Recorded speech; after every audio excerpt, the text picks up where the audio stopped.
자, 안녕하세요. 이수천입니다. 저희 오늘부터는 뭐 할 거냐면 어음수표법 특강을 한번 할 겁니다. 제가 그 회계학원에 있을 때 이제 여러분들한테 많이 알려지게 된 원인이 됐던 이제 수업이 어음수표법이죠. 제가 2009년도에 모 학원에 이제 가서 10년도에 이제 어수법 특강을 했는데 정말로 뭐 실강이 마감이 되고 스크린만까지 열리면서 이제 굉장히 많은 사랑을 그 뒤로 받았었는데요. 제가 이수천닷컴을 만든 지가 이제 한 2년 정도 된 것 같아요. 근데 상법 수업에 대해서 이제 한번 하고 나서 그 이제 강의들을 보완하면서 수업을 했는데 어음수표법은 한번은 여러분들한테 좀 다시 한번 정리를 특강 형태로 한번 해드리는 게 좋지 않을까 해서 오늘 이제 수업을 진행하게 됐어요. 저희가 이제 수업 목표는 뭐냐면 2021년 그죠 대비해서 그죠 자, 뭐 할 거냐면 어음법하고 수표법 그죠 특강을 좀 할 생각이에요. 특강을 할 생각입니다. 이 수업은 이제 기본적으로 그죠 첫 번째 이제 교재에 대한 부분은 교재는 여러분들한테 이제 교재를 사라 이런 것도 좀 부담스러울 수 있는 것 같아요. 시기적으로도 좀 그렇고 교재를 굳이 이 어음수표법 공부하는데 뭐 필요하다 이런 생각은 별로 안 듭니다. 그래서 저희가 이 교재는 제가 만든 교재가 있어요. 걔를 PDF 파일로 그죠 강의할 때 강의식 PDF 파일로 강의 자료로 뭘 해드릴 거냐면 첨부를 좀 해드릴 거예요.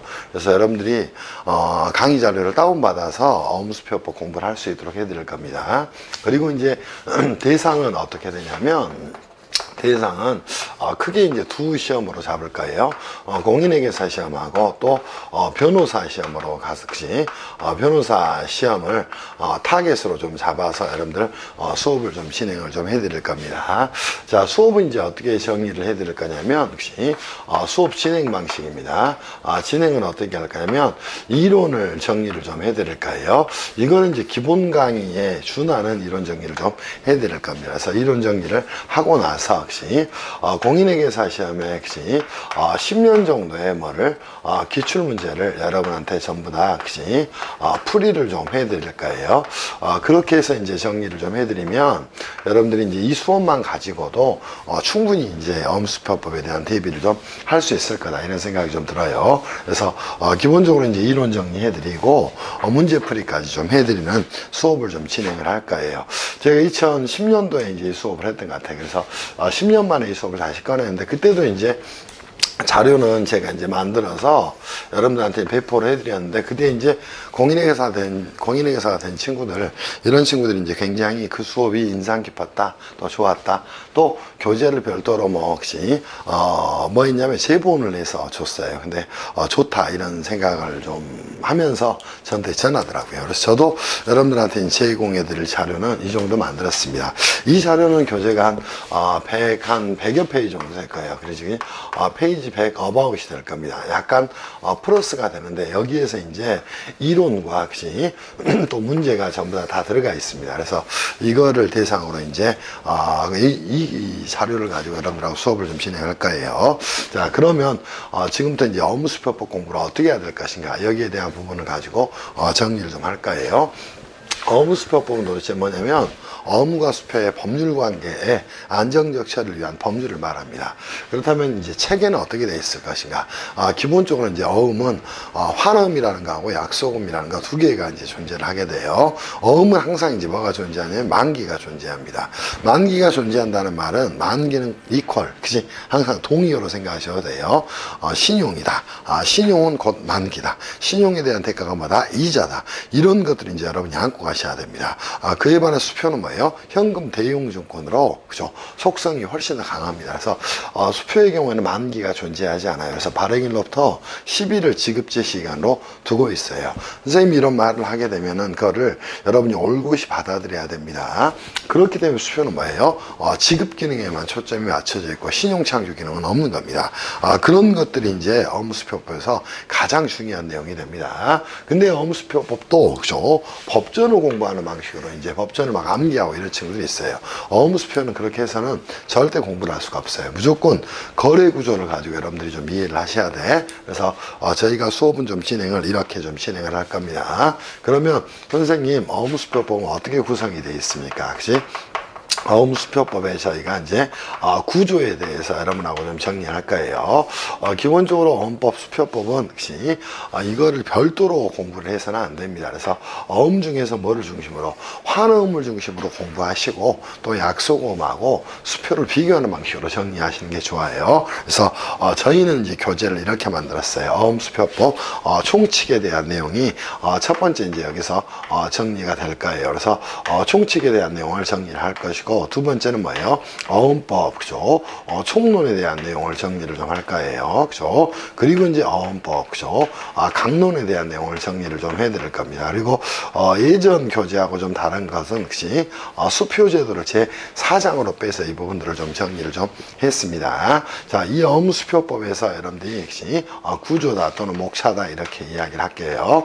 가장 중요한 부분은 누가 뭐라 그래도 항상 뭐예요? 모든 공부에서 가장 중요한 건 총칙이에요. 왜냐하면 어음과 수표에 대한 모든 내용이 다 모여 있기 때문이다. 이렇게 생각을 하고 하셔야 돼. 그 중에서 이제 역시 총칙에서는 어음은 무엇이고 또 수표는 무엇인지, 어음과 수표가 도대체 무엇인지 이런 것들을 이제 여러분이 이해를 하고 가셔야 됩니다. 서두에 말씀을 드렸던 것처럼 이 어음은 환어음과 약속어음으로 나눌 수가 있어요. 그랬을 때 환어음을 중심으로 당사자관계를 잘 정리를 하고 가셔야 돼. 또 하나 이제 이 어음수표에 있어서 정말로 중요한 내용이 아닐 수가 없어요. 거기에 대한 거래 구조를 완벽하게 좀 이해를 하시라 이렇게 말씀을 좀 드리고 싶어. 그래서 어음수표법에서는 역시 가장 중요한 내용이 뭐예요? 어음의 또는 수표의 거래 구조에 대한 내용입니다. 이게 이제 단일 논리로 어디까지 가냐면 이 수표제도까지 쭉 연결이 되는 거예요.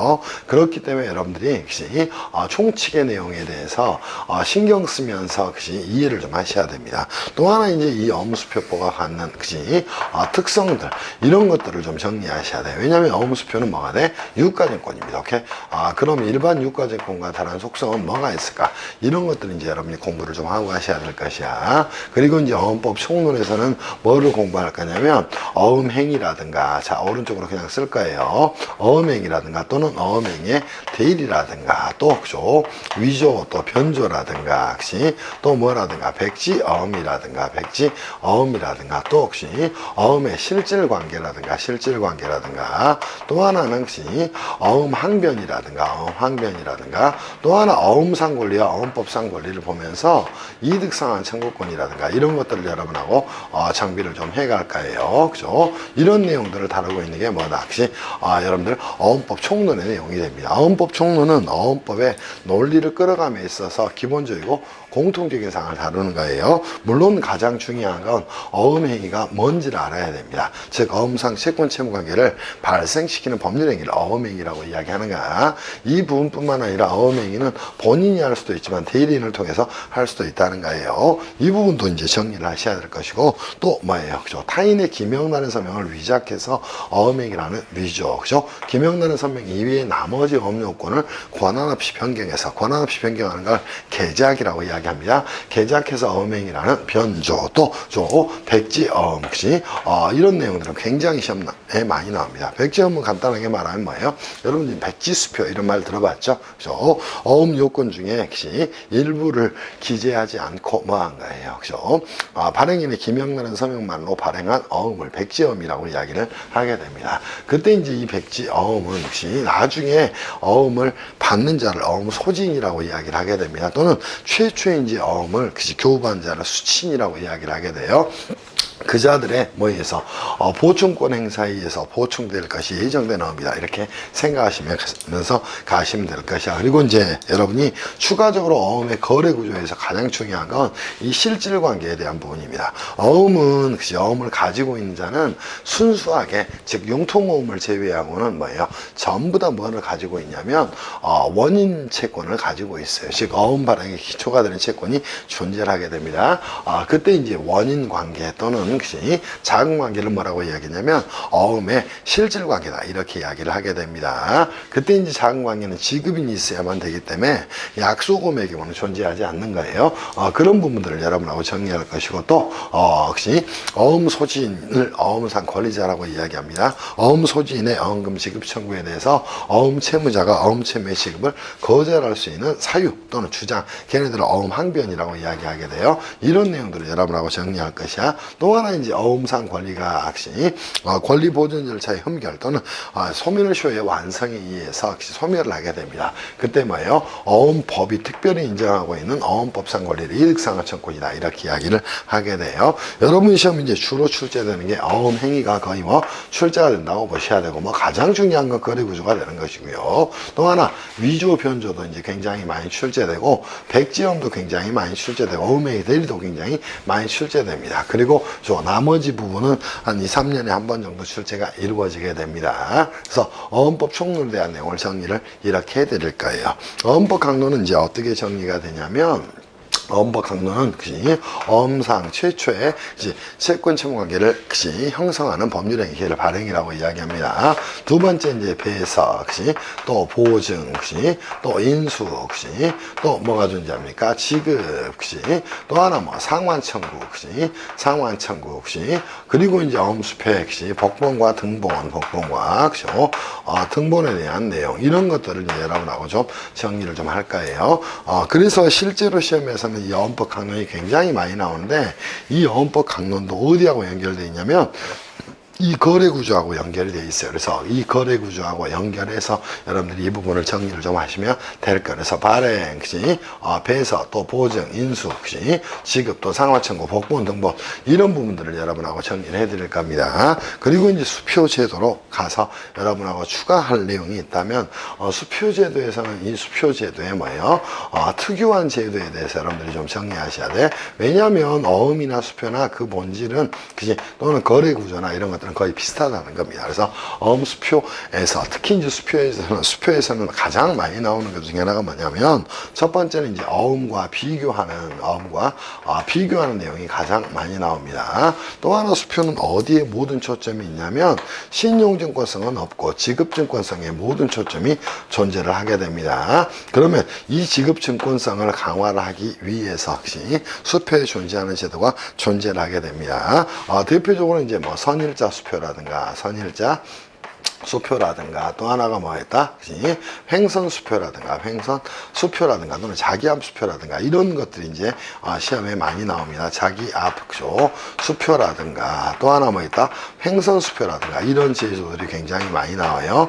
또 하나 뭐 지급위탁의 취소라든가 지급 위탁의 뭐라든가 취소라든가 또 자 뭐가 나옵니까? 지급보증이라든가 이런 것들이 이제 시험에 주로 출제가 되게 됩니다. 어음법은 기본적으로 이제 공인회계사 시험에서는 몇 문제가 출제되냐면 8문제가 이제 출제가 이루어집니다. 그래서 공인회계사 시험의 경우에는 8문제가 출제가 이루어지고요. 변호사 시험의 경우에는 선택형 문제로 이제 문제가 얼마 할당이 안 되다 보니까 한 서너 문제 정도 출제가 이루어질 거예요. 그죠? 문제 정도 출제가 이루어질 겁니다. 물론 이보다 적게 출제될 수도 있어요. 그래서 어음수표법은 꼭 이렇게 이제 공부를 좀 하시면 좋겠다 이런 생각이 좀 듭니다.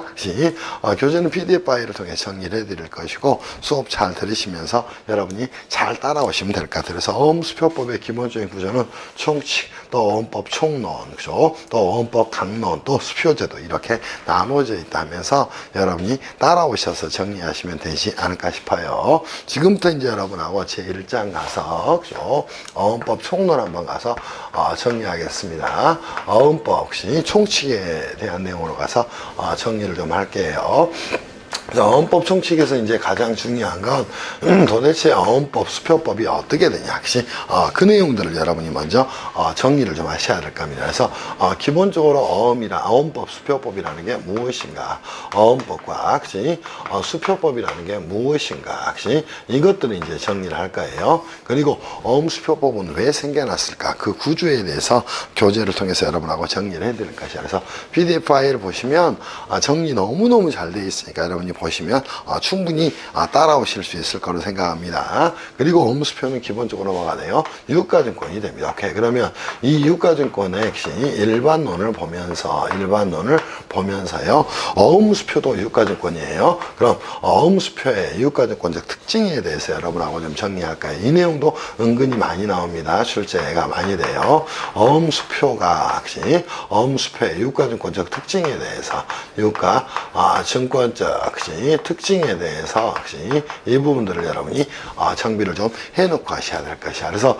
유가증권이 무엇인가를 정리한 다음에 어음수표의 유가증권적 특징에 대해서 여러분하고 좀 정비를 해놓을 거야. 그리고 이제 3절에서는 뭐를 볼까 하면 수표제도의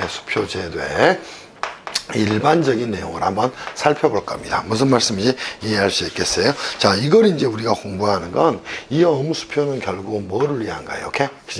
다수인간의 전전 유통될 걸 가정하고 만드는 겁니다. 그럼 어음수표의 특징에 대해서 정리를 할 건데, 어음수표는 가진 특징 중에 가장 중요한 게 어음수표의 생명은 뭐예요? 역시 유통성입니다. 오케이? 그래서 어음수표의 이 유통성 보장을 위한 조치들 또는 장치들, 이런 것들에 대해 좀 정리할 거예요. 그래서 어음수표의 거의 유일 목적은 뭐예요? 유통성 확보다. 이렇게 이제 정리를 좀 해놓고 가셔야 될 겁니다. 그리고 마지막으로 여러분하고 뭘 볼 거냐면, 어음의 특히나 이제 어디에 대해서 환어음의 자, 뭐에 대해서 거래 구조에 대해서 여러분하고 좀 정리를 좀 해드릴 거예요. 이 5개의 쟁점 사항이 뭐가 된다? 총칙에서 정리할 내용이다. 이렇게 좀 정리를 좀 해 놓으시면 되지 않을까 싶습니다. 오케이? 충분히 정리할 수 있죠. 그래서 첫 번째 제1절로 가서 여러분하고 정리할 거예요. 자, 1절에서는 정의 이렇게 다루게 됩니다. 그러면 여기서 다뤄야 될 내용은 첫 번째 어음수표법은 도대체 무엇일까? 이거를 다루는 거예요. 그럼 자, 어음과 수표의 뭐에 대해서 법률관계 뭐를 위한 안정적 처리를 위한 처리를 위한 자, 뭐를 말한다? 법률을 어음수표법이다. 이렇게 이야기를 하게 됩니다. 자, 이때 이제 어음수표의 법률관계 안정적 처리를 위한 법률은 크게 2개로 쪼개져 있어요. 그래서 법체계는 어떻게 되어 있냐면, 법체계는 크게 2개로 얼개가 나눠져 있습니다. 하나는 뭐가 존재하고 어음법이라는 게 존재를 하게 됩니다. 또 하나 존재하는 게 뭐가 있냐면 수표법이라는 게 존재를 하게 됩니다. 그래서 이 어음법과 수표법 크게 2개로 쪼개놓고 있어요. 그리고 이 어음법은 다시 2개로 나눠져 있습니다. 환음에 대한 조문하고요, 규정하고 또 약속어음에 대한 규정, 이렇게 3개로 결국은 쪼개지게 됩니다. 그래서 어음법은 다시 한번 뭐다? 환음에 관한 내용과 약속음에 관한 내용 2개로 쪼개지고요. 수표법은 단일법으로 존재를 하게 됩니다. 그래서 이 내용도 이제 언제냐면 1962년도에 우리 상법과 더불어서 만들어진 법이에요. 근데 이제 주의하실 건 이 어음수표법은 여러분들이 생각하셔야 됩니다. 이 어음법이나 수표법은 상법일까? 이 고문을 좀 하고 가셔야 돼요. 자, 이 어음법이나 수표법은 상인에 대해서만 적용되는 상법일까? 오케이? 자, 얘네들은 절대 뭐가 아니에요. 그죠? 상법이 아닙니다. 이유는 일반인도 이 어음과 수표를 이용할 수 있기 때문입니다. 그래서 상법은 절대 아니고, 상법은 전혀 아니라는 거예요. 오히려 상법은 아니고 뭐다? 민법에 특별법적 지위를 가지고 있다. 이렇게 여러분이 이해하셔야 됩니다. 왜냐하면 일반인도 주로 사용할 수 있기 때문에 민법의 특별법적 속성을 가지고 있다. 이렇게 여러분이 정비를 좀 해놓으시면 되지 않을까 싶어요. 그래서 어음과 수표의 법률관계 안정적 처리를 위한 법률을 뭐라고 했나? 어음수표법이다. 이렇게 이야기를 하게 되는 것이야. 무슨 말씀인지 이해할 수 있겠지. 그래서 자, 우리 법체계는 기본적으로 어떻게 나눠져 있다? 어음법과 수표법이라는 2개로 나눠져 있고, 이걸 이제 합해서 어음수표법이다. 이렇게 이야기를 하게 되는 거예요. 이 어음법은 환음과 약속음에 대한 규정으로 나눠져 있고, 수표법은 단일의 체계를 가지고 있어요. 그러면 어음법이나 수표법은 과연 상법일까? 이 문제가 제기된다는 것이 아니다. 민법의 특별법일 뿐이다. 이렇게 여러분이 정리해 놓으세요. 그리고 이제 교재 보면은 저희가 목차 써놨던 거 거의 비슷하죠.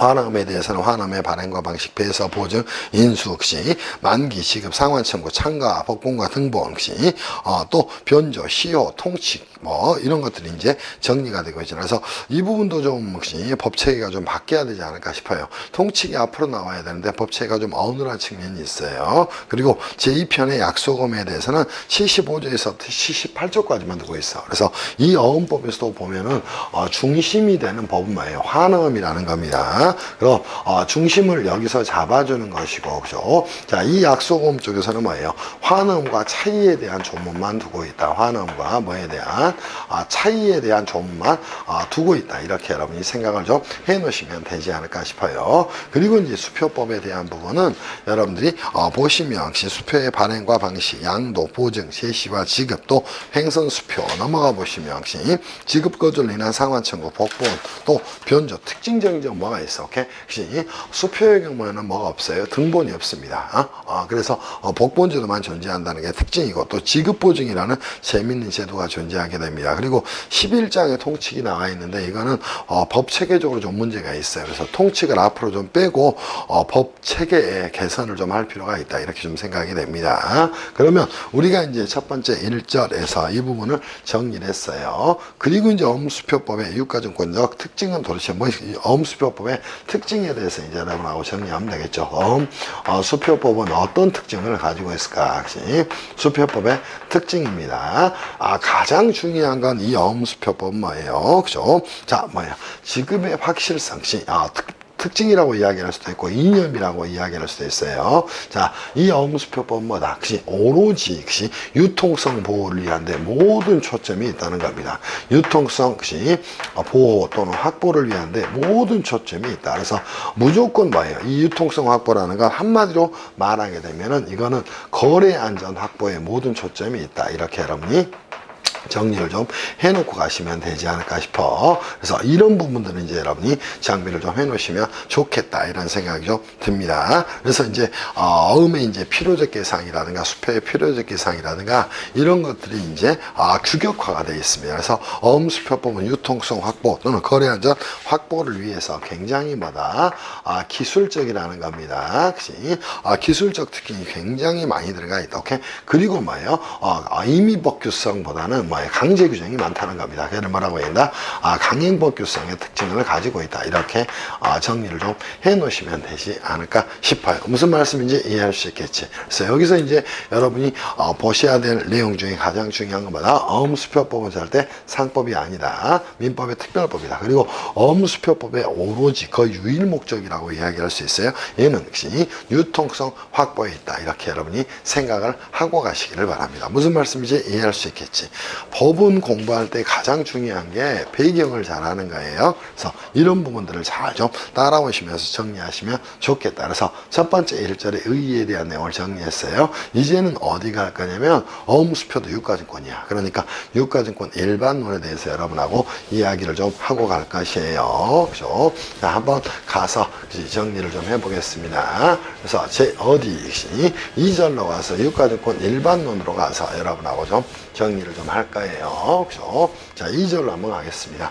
이런 내용을 이해를 잘 하셔야 법전도 읽을 수 있는 거예요. 그래서 법전을 읽기 위해서는 굉장히 많은 배경 지식이 필요합니다. 근데 되지도 않으면서 용어도 모르고 법전 가지고 여러분들한테 이제 가르치는 친구들이 있는데 그건 아니에요. 그래서 여러분들 제 말씀 들으시고 꼭 이렇게 공부를 좀 해 놓으시기를 바랍니다. 제 2절로 가서 저희 어디 갈 거냐면 유가증권 일반론으로 가서 이제 정리할 거예요. 그죠? 유가증권, 그죠? 일반론으로 와서 정리를 좀 할 겁니다.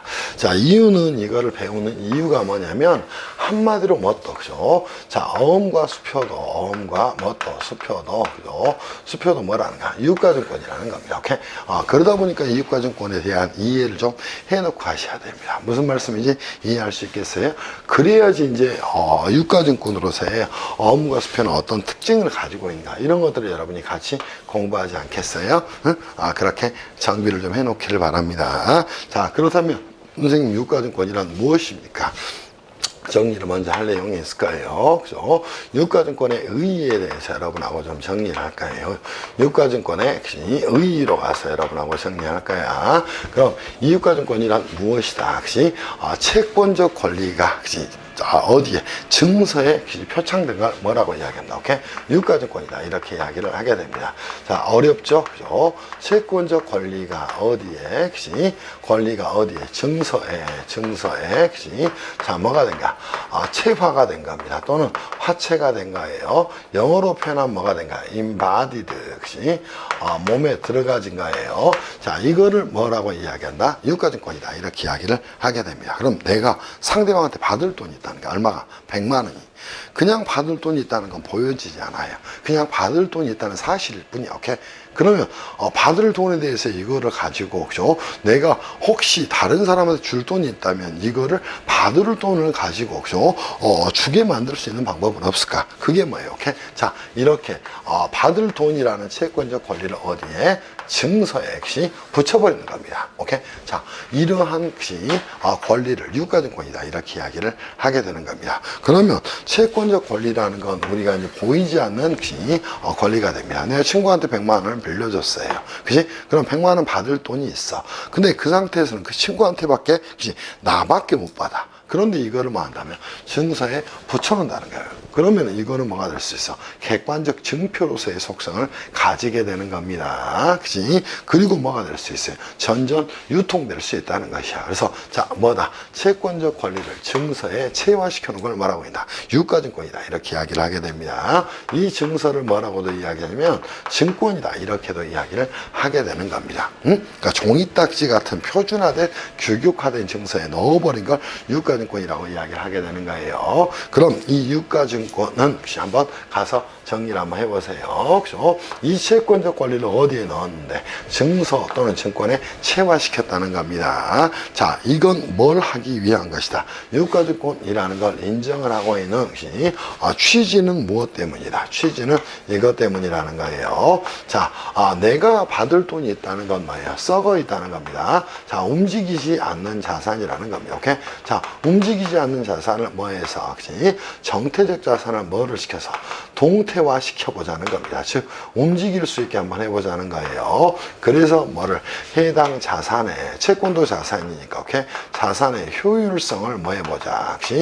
증대를 시켜보자는 겁니다. 또 하나, 자산의 유통성을 뭐 해보자는 거예요. 그죠? 증대를 시켜보자는 겁니다. 오케이? 이러한 취지에서 만든 게 무엇이다? 오케이? 유가증권이다. 이렇게 이해를 하고 가시기를 바랍니다. 무슨 말씀인지 이해할 수 있겠죠. 그런데 이 유가증권은 특히나 뭐예요? 이 유통성의 측면에서 이 양도에 대한 부분에서 훨씬 더 일반 이 채권적 권리보다 강점이 있다는 겁니다. 오케이? 왜? 증서 이렇게 만들어 놨으니까, 그러니까 가장 흔한 예로 뭐예요? 그냥 내가 받을 돈이 있다는 겁니다. 채권 이렇게 100만 원이 있어요. 100만 원 이렇게 있는 상태하고 채권 100만 원 있는 상태하고 이거를 규격화시켜서 이렇게 만드는 거예요. 그죠? 자, 뭐다? 환원입니다. 이렇게 하나 만드는 겁니다. 그리고 일정 금액이 나오게 됩니다. 오케이? 100만 원. 그치? 그리고 여기에 당사자관계가 나오는 거예요. 갑을, 그치? 병 나오는 것이고, 언제 이거를 발행을 했고, 언제 만기가 되고, 그죠? 자, 어디서 발행이 됐고, 어디서 지급이 됐고, 그치? 어디서 발행이 됐고 어디서 지급이 됐고 그렇죠? 이런 것들을 규격화시켜서 누가 발행한다는 사실을 기명나는 서명에서 갑이라는 친구가 뭐해서 갑 이렇게 기명나는 서명을 해서 이렇게 뭘 하게 되면 증서화를 시켜놓게 되면 보시죠. 자산의 효율성이 증대될 수밖에 없을 거예요. 그죠? 그를 통해서 이 채권의 공신력은 훨씬 증가가 될 겁니다. 이게 뭐가 된다? 오케이? 유가증권이 되는 것이다. 이렇게 이해를 좀 해놓기를 바랍니다. 특히나 이 유가증권이라는 건 어떤 면에서 가장 큰 장점이냐면 채권의 양도 방법에서 굉장히 장점이 있다 이렇게 생각을 좀 하셔야 돼요. 그래서 채권의 양도와 유가증권의 장점에 대해 좀 정리할 거예요. 이 채권은 내가 받을 돈이라는 거야. 그럼 세상에 이 채권적 측면에서 이 채권은 양도적 측면에서는 크게 두 가지의 채권으로 나눌 수 있어요. 하나는 뭐가 존재 존재하냐면 지명채권이라는 게 존재를 하게 됩니다. 그치? 또 하나가 뭐가 돼 있냐면 증권적 채권이라는 게 존재를 하게 됩니다. 그러면 선생님, 그치? 지명채권은 무엇입니까? 이렇게 여러분이 따지고 가셔야 돼요. 그러면 이 지명채권이라는 건 한마디로 뭐다? 그치? 유가증권 화가, 그치? 화가 되지 않은 채권을 말한다. 이렇게 정리를 하고 가셔야 돼. 그럼 유가증권, 그냥 내가 받을 돈이 있다든가, 그치?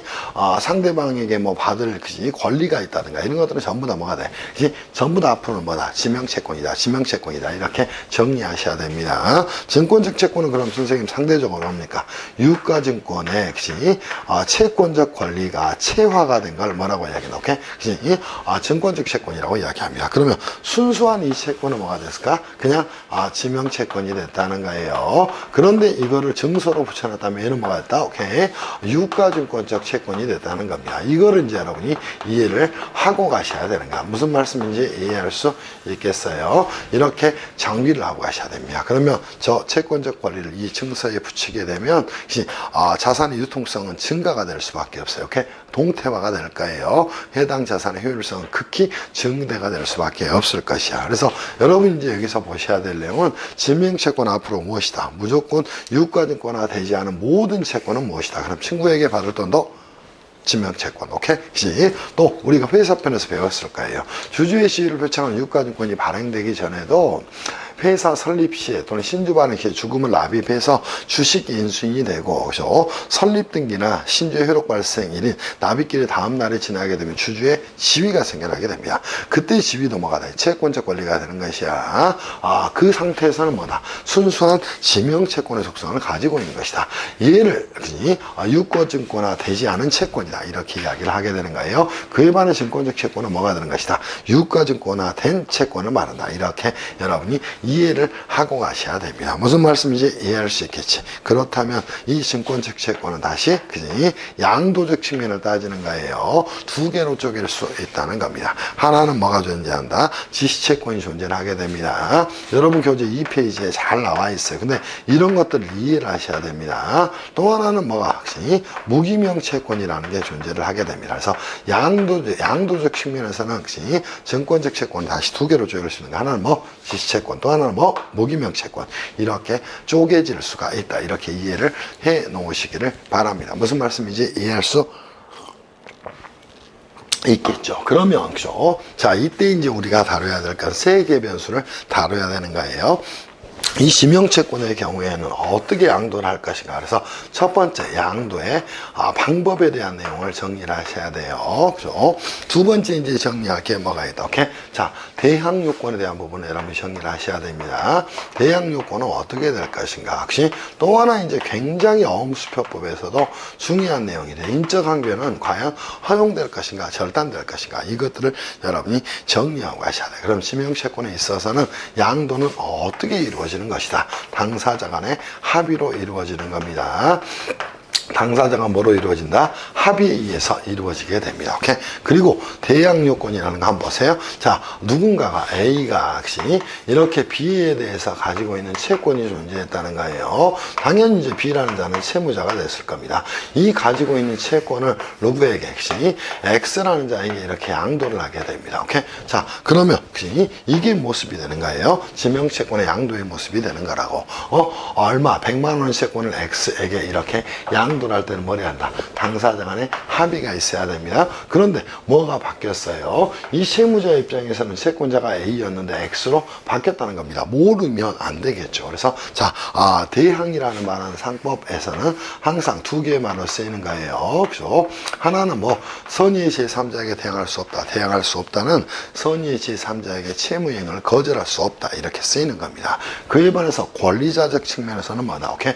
권리 주장을 할 수 있는 힘을 말하는 겁니다. 그러면 권리 주장을 할 수 있다는 대항할 수 있다 이렇게 이야기를 하게 되는 것이야. 그럼 이 X라는 친구가 채권에 뭐가 될까? 그치? 자, 여기는 채권에 양도인이 되고, 그죠? 이 친구는 양수인이 됐을 거예요. 그러면 자, X가 B에 대해서 가지고 있던 채권을 받았습니다. 그럼 뭐랄까? 이렇게 권리를 행사하는 겁니다. 이 권리를 행사하는 측면을 뭐라고 이야기하나? 권리 행사하는 걸 대항이다 이렇게 이야기를 하게 됩니다. 그치? 또는 권리를 주장하는 걸 대항이라고 이야기합니다. 근데 대항 요건이라는 건 권리를 행사하기 위한 요건 또는 주장하기 위한 요건을 말한다. 이렇게 정리하셔야 돼. 그때는 그치? 자, 원채무자에 대해서 뭐를 통지를 하거나 그치? 통지를 하거나 또는 뭐를 받아야 돼요? 승낙을 받아야 된다는 겁니다. 그치? 무슨 말씀인지 이해할 수 있겠어요? 또 하나 이제 문제가 될 만한 건 당사자 간에 뭐가 있다는 게, 오케이? 당사자 간에 내부적 약정이 있다는 겁니다.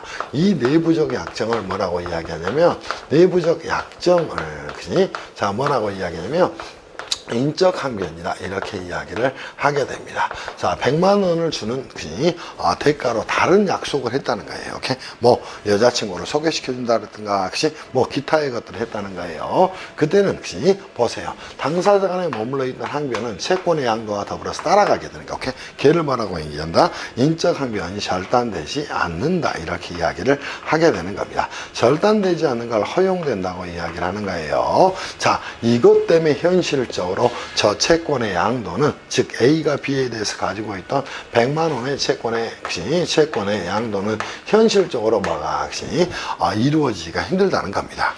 무슨 말씀인지 이해할 수 있겠어요? 그래서 기본적으로 이 지명채권은 보세요. 당사자 간의 합의로 당사자 간에 쉽게 양도할 수 있지만 대항 요건이나 인정하면 측면에서는 엄청난 제약을 받게 된다는 것이야. 이 두 가지 요소 때문에 뭐가 이루어지는 거예요. 그죠? 유통성은 기대하기가 힘들게 된다는 거. 오케이? 자, 이 두 가지 때문에 무엇이다? 유통성은 뭐가 될 수밖에 없다는가? 제약이 생길 수밖에 없다는 거예요. 그런 이유에서 우리는 유가증권화를 시켜주는 겁니다. 그러면 이렇게 증서에 넣어줬다면, 이것처럼 증서에 넣어줬다면, 오케이? 이때 양도적 측면에서, 그죠?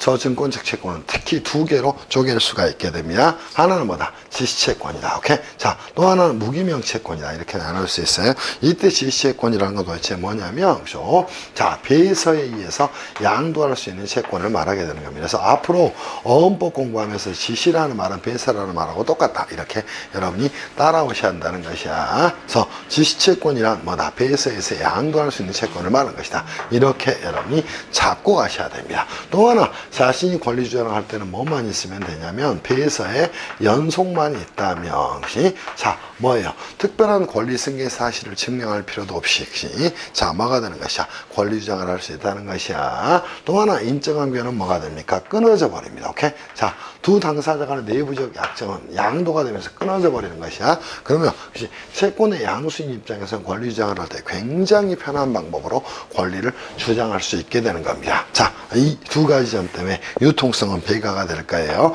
다만 불편하다면 자, 앞면에 있는 금액을 피배서인에게 지급하시오 하는 배서 문구 기재하고 피배서인 명칭 기재하고 배서인의 기명란을 쓰면 이런 것들이 있어야 되기 때문에 뭐에 비해서는 이 무기명 채권에 비해서는 조금 더 양도하는데 불편함이 있을 수 있어요. 장점은 뭐예요? 권리자들이 전부 다 보여진다는 거예요. 이것 때문에 우리 어음수표법은 뭐를 가져왔냐면 이 지시채권의 양도 방법을 가져온 거야. 그래서 우리 어음이나 수표의 경우는 무조건 지시채권 양도 방법을 쓰게 되는 겁니다. 그래서 어음과 수표의 경우에는 채권의 양도적 측면에서 이 방법을 가지고 쓰는 거라고.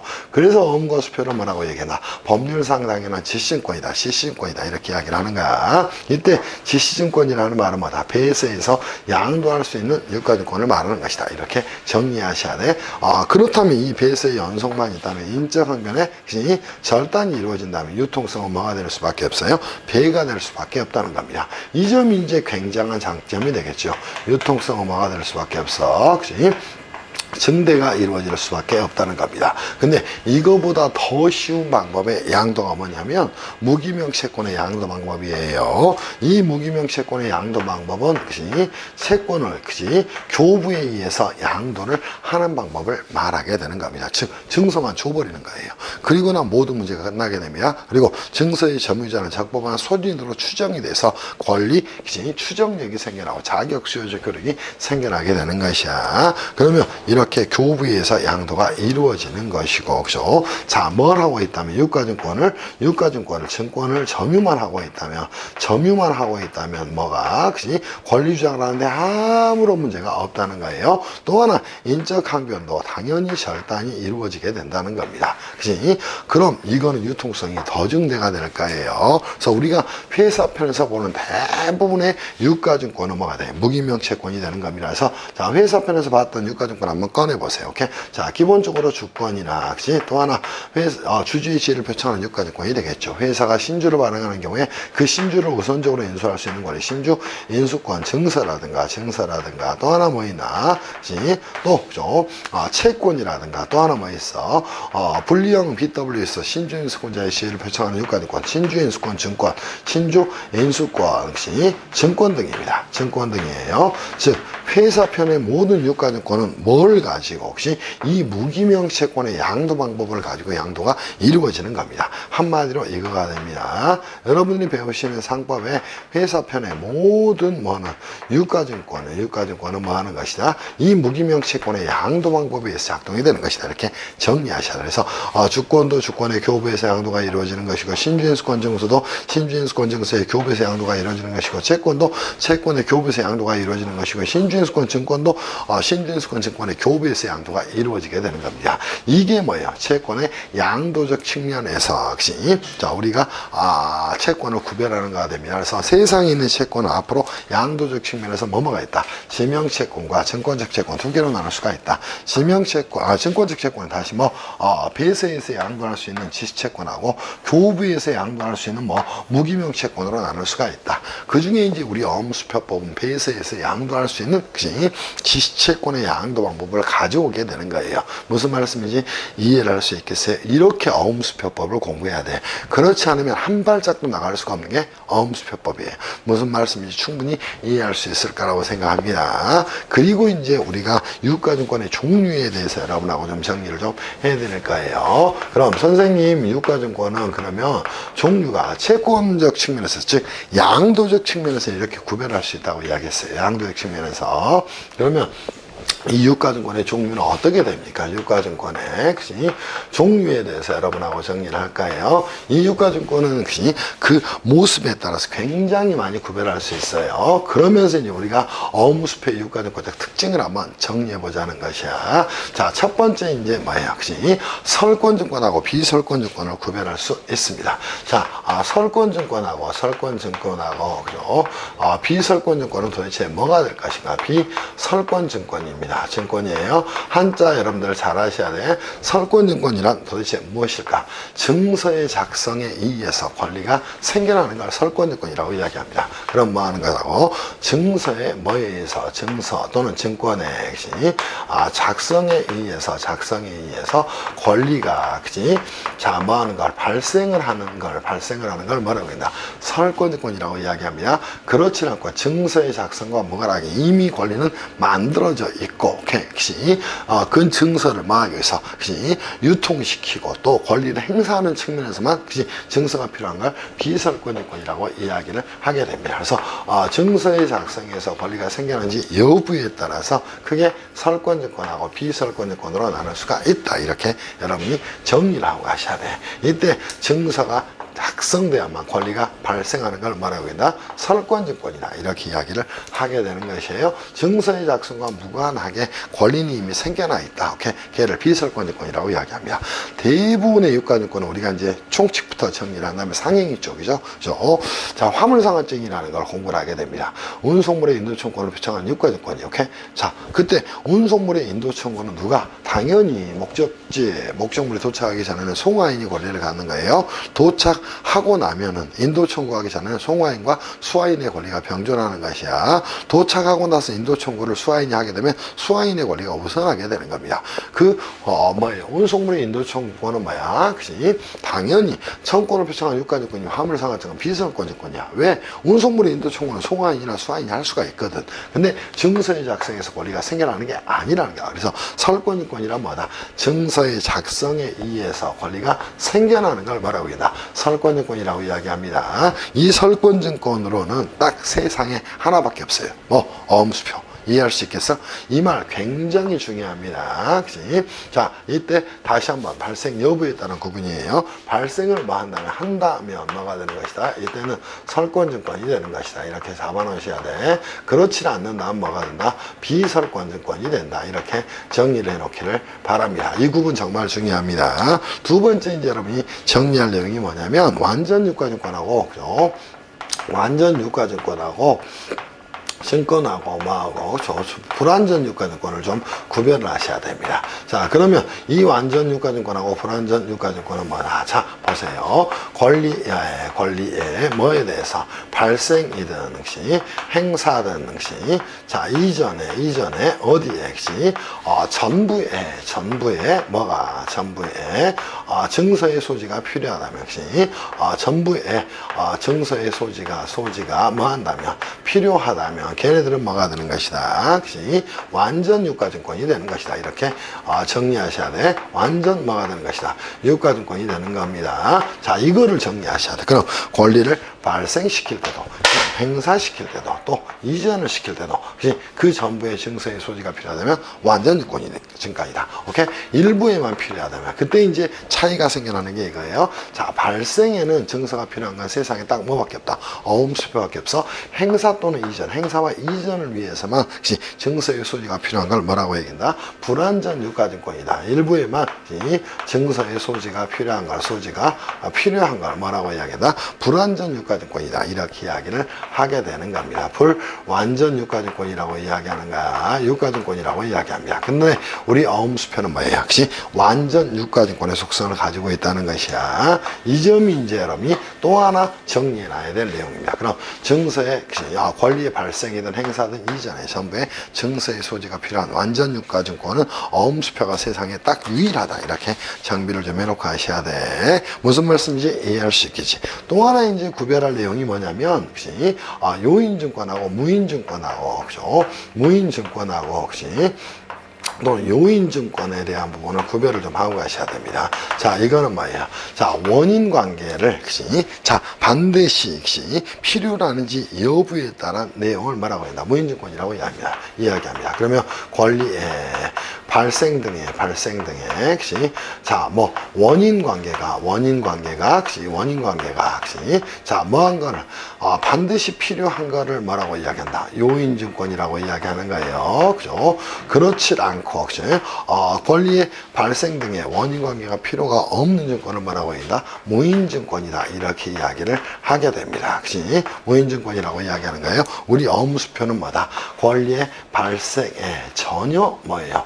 이 원인 관계가 필요하지 않다는 겁니다. 그런 이유에서 뭐가 돼? 무인증권이라는 것이야. 이런 개념을 못 잡으면 아무것도 여러분이 이제 어음수표법을 해나갈 수가 없어요. 무슨 말씀인지 이해할 수 있겠지. 그리고 이제 기명증권과 무기명증권은 권리자가 특정돼 있냐 특정되지 않냐에 따른 구분인데 이거는 뭐 여러분이 특별하게 신경을 안 쓰셔도 됩니다. 기명증권이라는 거하고 그죠?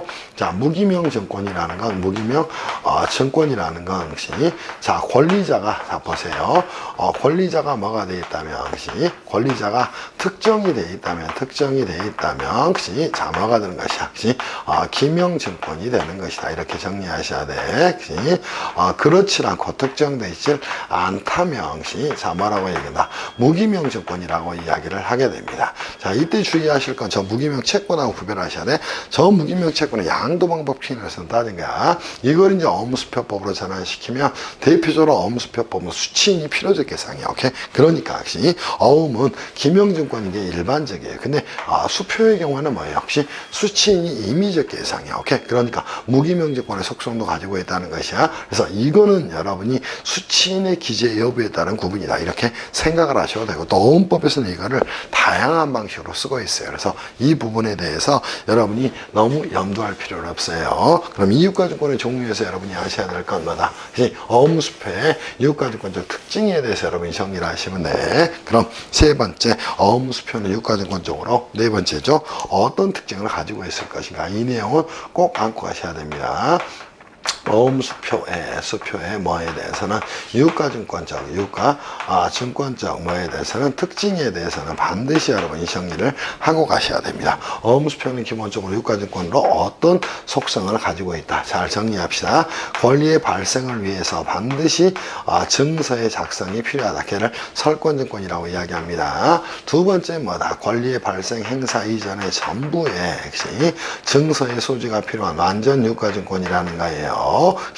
또 하나 원인관계하고는 어음관계하고는 차단이 된 이러한 속성을 가지고 있다는 것이야. 이게 이제 가장 중요한 특징이 됩니다. 그래서 다시 한번 간다면 증서의 작성에 의해서 권리가 발생하는 설권증권의 속성을 가지고 있고, 권리의 발생 행사 이전에 전부의 증서의 소지가 필요한 완전 유가증권의 속성을 가지고 있고, 그죠? 자, 권리의 발생 등의 원인 관계가 필요하지 않은 무인증권의 속성을 가지고 있다. 이거를 여러분이 머릿속에 안고 가셔야 되는 겁니다. 무슨 말씀인지 이해할 수 있겠어요? 이거를 모르면 어음수표법을 한 발짝도 갈 수가 없어. 그래서 꼭 이렇게 여러분이 공부를 좀 해 나가셔야 될 것으로 생각을 합니다. 무슨 말씀인지 이해하실 수 있을 거라고 생각합니다. 그리고 이제 저희가 정리해야 될 부분은 뭐를 볼 거냐면 어음수표 제도의 일반에 대해 좀 정리를 할 거예요. 도대체 어음은 무엇이고, 어음에는 어떤 종류가 있고, 이미 말씀을 드렸죠. 환음과 약소음이 있다. 또 수표는 무엇이고, 이런 부분들을 여러분하고 정비해서 정리를 좀 해드릴 거예요. 그렇게 정비는 잠시 쉬었다가 어음수표 제도의 일반 하고 어음수표의 거래 구조는 조금 이따 좀 정리를 해드리겠습니다. 제가 이제 회계원 했을 때도 학생들이 저보고 이제 희한한 별명을 지었죠. 어수천이다. 그래서 지었는데 거기에 걸맞는 강의를 하고 있는가 모르겠어요. 그래서 도움이 되시기를 바라고, 법이라는 과목은 이렇게 여러분들이 기본 또는 기본적인 법률 용어 이런 것들과 구조 이런 것들을 정리하셔야 됩니다. 법전은 결과만 나오는 거예요. 결과만 나옵니다. 그리고 법률 관계가 충돌된 사안에 대해서만 법전에 조문으로 규정을 하는 겁니다. 그래서 법 공부를 할 때는 항상 그 안에 숨어 있는 between the lines라고 이야기하죠. 행간을 잘 읽으시고 구조를 짜는데 여러분들이 고민을 좀 하고 가셔야 됩니다. 저 타임은 이걸로 정리를 하고요. 잠시 쉬었다가 4페이지에 어음수표 제도 일반으로 가서 정리하겠습니다. 쉬었다 할게요.